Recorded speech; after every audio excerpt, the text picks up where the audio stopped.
Kembali lagi di Cahaya Hati Indonesia, Masya Allah. Kita masuk ke dalam tema Islam itu mudah. Masih bersama guru kita yang dimuliakan Allah Subhanahu wa Ta'ala, Kiai Haji Muhammad Nur Hayat dan Al Ustadz Ahmad kan. Nah, kalau ngomongin masalah Islam itu mudah ini sebenarnya ibadah. Kita akan mengkerucut kepada ibadah. Kadang-kadang ibadah itu udah Allah bikin sedemikian mudahnya. Dengan pahala yang sangat luar biasa. Akan menyelamatkan kita dunia akhirat. Bahkan ibadah itu bukan buat Allah, buat kita hambanya gitu ya. Nah ini kadang-kadang kita masih susah untuk mengerjakannya. Apa sih yang membuat kita jadi nggak mudah nih Kiai? Mohon ilmunya Kiai. Baik, Islam itu mudah. Yassiru wala tu'assiru. Demikian kita diingatkan agar kita tidak mempersulit dalam beragama.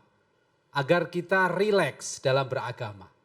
Hari ini kita diberikan tantangan bahwa seolah-olah beragama itu menyulitkan. Seolah-olah beragama itu repot. Kalau menjadi muslim yang baik, muslim yang sejati, susah. Nyari uangnya jadi susah. Kehidupannya jadi susah. Ini adalah sesuatu yang sangat mencelakakan. Sesuatu yang sangat menyesatkan. Hati-hati. Karena prinsipnya Islam itu mudah. Bahkan dalam konteks beribadah, kita diminta untuk semampu mungkin memperbaiki ibadah kita.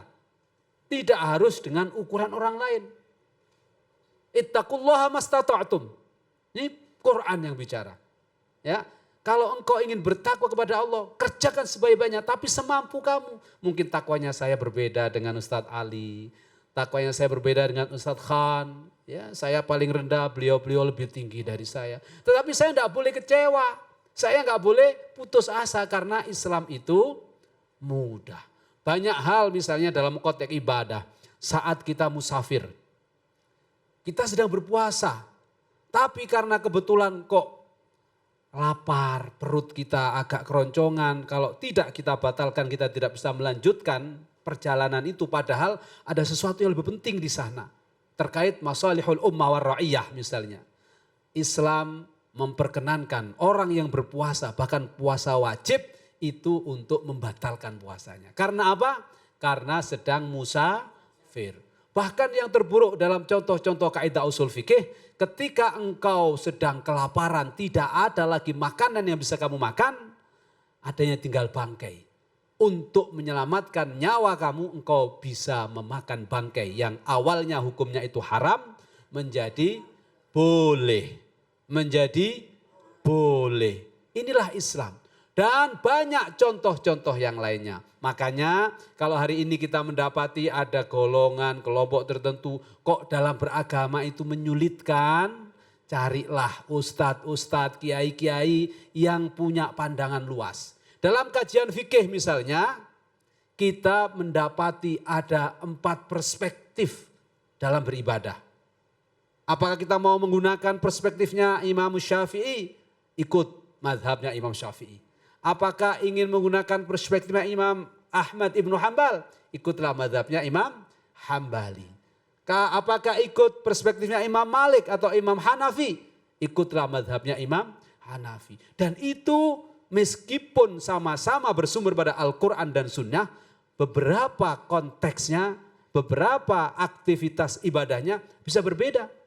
Karena dalam konteks ibadahnya Imam Abu Hanifah misalnya, rukun sholat itu hanya kurang lebih 7 sampai 8. Sementara menurut mazhabnya Imam Syafi'i itu 14. Jadi ada beberapa rukun yang kalau menurut mazhabnya Imam Syafi'i itu harus 14 dipenuhi, kalau tidak bisa tidak sah sholatnya. Tapi menurut mazhabnya Imam Abu Hanifah itu hanya 7 atau 8. Nah inilah kemudahan-kemudahan kita dalam beragama. Baik dalam muamalah ma'allah, dalam kita beribadah mahdhah, maupun kita bermuamalah ma'al khalq, beribadah bersama makhluk. Ya, misalnya kita berjual beli, kita bersilaturahim, kita membangun kerjasama dengan yang lain. Itu semuanya ada koridor-koridornya yang memudahkan. Maka jangan khawatir. Ya, selama kita tetap berpegangan kepada ketentuan Allah, sumbernya tentu Al-Quran dan Sunnah. Ketika tidak ada dalil qat'i dalam Quran dan Sunnah, para ulama bersepakat, lihatlah ijma' para ulama. Kesepakatannya bagaimana? Konsensusnya bagaimana? Kalau itu tidak ada, kiasnya para ulama yang itu sudah diselesaikan oleh a'immatul mazahib, para imam-imam mazhab. Kalaupun tidak ada, carilah ulama-ulama yang kredibel. Kenapa? Karena al-ulama warasatul anbiya. Ulama-ulama yang kredibel itu pewarisnya para nabi. Siapa mereka? Ulama-ulama yang tawadu. Ulama-ulama yang senantiasa tidak mudah menyalahkan orang lain, apalagi mudah mengkafirkan orang lain. Kira-kira begitu. Pemirsa iNews dan para hadirin ibu-ibu, jelas ya? Jelas insya Allah. Paham banget ini aku. Masya Allah. Baik, Ustadz Ahmad, Masya Allah mungkin ada yang ditambahkan nih. Istilahnya saat ini emang kitanya yang bikin mudah, apa kita yang bikin susah, atau kitanya salah guru, atau bagaimana sih sebenarnya menurut Ustadz? Ya, mohon izin Kiai. Ayo. Bismillahirrahmanirrahim. Kalau kita perhatikan betul apa yang tadi telah disampaikan oleh guru kita, bahwasanya Islam itu adalah agama yang memang syariatnya dimudahkan oleh Allah Subhanahu wa taala buat kita. Akan tetapi banyak di antara kita yang suka mempersulit di dalam ibadah itu sendiri. Disebabkan apa? Disebabkan karena pandangan kita bukan melalui kacamata syariat, tapi pandangannya pandangan dunia. Sehingga menyebabkan segala sesuatunya itu menjadi berat.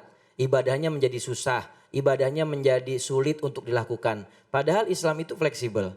Ya, dijelaskan bahwasanya di dalam Al-Quran Allah katakan, yuridullahu bikumul yusra wala yuridu bikumul usra. Sesungguhnya Allah Subhanahu wa taala itu menghendaki bagi kalian itu kemudahan. Dan Allah tidak menghendaki kesulitan bagi kalian. Jadi kalau kita bicara tentang masalah Islam itu mudah, sangat mudah sekali. Bahkan baginda Rasul Nabi Muhammad SAW di dalam satu buah hadis yang dikeluarkan oleh Imam Bukhari dan Imam Muslim, yang datangnya dari salah seorang sahabat baginda Rasul Nabi Muhammad, yaitu sahabat Imran bin Husain. Satu ketika beliau datang kepada Rasulullah. Beliau bertanya kepada Rasulullah tentang masalah sholat. Disebabkan karena beliau memiliki udzur penyakit, yaitu bawasir. Dia tanya sama Rasulullah, ya Rasulullah, saya ini kena penyakit bawasir. Bagaimana ya Rasul? Sholat saya seperti apa? Sedangkan di dalam fikih diterangkan bahwasanya di antara salah satu rukun sholat adalah al-qiyamu fil fardi. Berdiri di dalam sholat fardu itu termasuk daripada rukun. Sedangkan kalau orang yang uzur bagaimana keadaannya? Maka Rasulullah SAW mengatakan di dalam hadis ini, sholli qa'iman fa ilam tastati fa qa'idan wa ilam tastati fa ala janbin.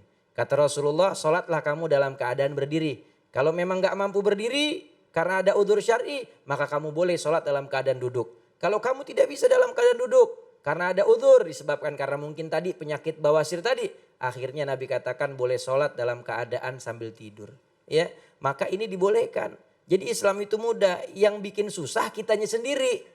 Giliran kita nggak dikasih rukhsah keringanan sama Allah Subhanahu wa taala, pengennya sholat dientar-entarin. Pengennya sholatnya digabung-gabungin. Pengennya sholatnya ditunda-tunda. Digampang-gampangin. Kadang-kadang ada, mohon maaf banget. Kadang-kadang yang orang ngerti hukum aja, yang ngerti masalah agama, sholatnya suka gampang-gampangin. Kalau ditanya kenapa gak sholat? Ya ntar kan bisa dikodok. Gampang-gampangin. Islam itu udah agama yang mudah. Tetapi kitanya yang mempersulit dalam urusan ibadah, justru malah terkesan menggampangkan urusan ibadah. Akhirnya dia katakan, ntar bisa dikodok. Tapi giliran Allah kasih rukhsah, pada saat kita musafir bepergian, kita kan dibolehkan untuk yang namanya mengkosor sholat, meringkas sholat. Yang mana sholatnya pada bilangan 4 rakaat, misalnya sholat duhur bisa kita kosor jadi 2 rakaat. Sholat asar bisa kita kosor jadi 2 rakaat. Sholat isya bisa kita kosor jadi 2 rakaat. Tapi kita nggak kosor. Sholat kalau kita di perjalanan boleh kita jamak. Kita gabungkan antara zuhur dengan asar. Ya, antara maghrib dengan isya. Akan tetapi kita kagak jamak. Ketika dikasih rukhsah sama Allah nggak dikerjain. Giliran nggak dikasih keringanan, nyari keringanan sendiri. Jadi yang bikin susah itu Allah apa kita? Yang bikin susah adalah kita sendiri. Makanya di sini kita mesti perhatikan. Allah Subhanahu wa taala begitu mempermudah kita. Apalagi khususnya umat baginda Rasul Nabi Muhammad SAW. Kalau umat terdahulu sebelum Nabi Muhammad, kalau ada anggota tubuhnya ataupun bagian pada pakaiannya yang terkena najis, maka harus dipotong. Coba bayangin Bu, dipotong. Kalau baju kita kena najis mesti dipotong. Gak bisa disucikan dengan air. Ibu punya baju gamis, gamis baru beli, mana kredit lagi belum lunas. Harus dipotong bagaimana kira-kira? Mau apa kagak? Ya Allah kagak mau Ustaz. Ya mana baju belum lunas kreditannya. Tapi umat baginda Rasul Nabi Muhammad SAW, kalau ada yang terkena najis, bisa disucikan dengan cara disiram air, dicuci dan lain sebagainya. Maka Islam itu mudah, cuman kitanya sendiri yang suka ngegampang-gampangin urusan ibadah. Ibadahnya. Begitu ya. Ini sebenarnya satu lagi nih mungkin yang menjadi pertanyaan bersama. Mereka membuat itu menjadi mudah karena memang kan mereka paham ilmunya. Gitu kan ya. Dan istilahnya yang kedua, golongan orang yang membuat itu susah emang nggak paham ilmunya, nggak paham manfaatnya. Tadi yang ketiga udah sebutin nih, kadang-kadang ada orang yang paham tapi bikin jadi ribet gitu, jadi susah. Nah untuk orang yang tidak ingin tahu bahwa nikmatnya ibadah, terus ibadah itu mudah, itu hukumnya gimana ya Guru? Ya orang yang sudah disampaikan Ustadz Khon tadi, Islam itu agama rahmah. Karena agama rahmah, ini agama yang Masya Allah, mudah, indah, penuh cinta dan seterusnya. Maka kalau ada orang yang tidak ingin tahu itu, ini namanya terlalu. Terlalu. Bagaimana caranya biar dia tidak terus menjadi orang yang terlalu? Ajak kita taklim, Ustaz ya, ajak kita ngaji. Kalau enggak kasihan, dia terus menerus berada dalam tanda kutip kesesatan. Na'udzubillahi min Zalik. Jadi mudah atau tidaknya tergantung dari niatan hati kita yang jelas, sudah hak adanya mudah pastinya ya. Baik, jangan kemana-mana karena sesaat lagi kita akan memperbaiki bacaan Al-Quran kita bersama Ustadz Syam ya. Tetap bersama kami di Cahaya Hati Indonesia.